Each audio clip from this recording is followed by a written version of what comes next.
And so now that we've looked at confidence intervals, a T confidence interval, right, when we don't know the population standard deviation, a Z confidence interval, right, when we know it, which doesn't happen as often, we have another question that's connected to confidence intervals.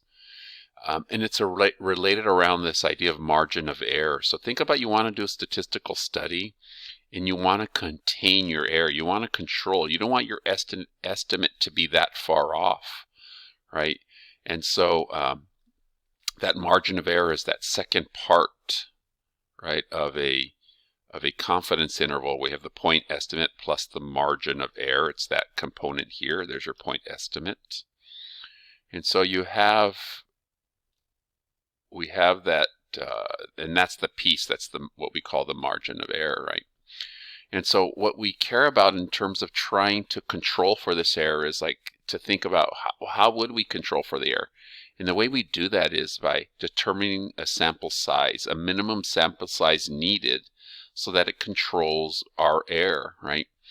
And so what we're looking at here is, here's the equation for the margin of error, that second piece, right? And we're trying to determine what the sample size is. And so through magic of algebra, this equation here gets converted into this equation here. Their equivalent is just rewritten, solved in terms of n, the sample size. And then you can go ahead and say, well, if I want a certain margin of error with a certain standard deviation that we may know, right, and within a certain level of confidence, right, then we can determine the critical value. We would then be able to determine this sample size. And that's what we're looking at right here. N is equal to this.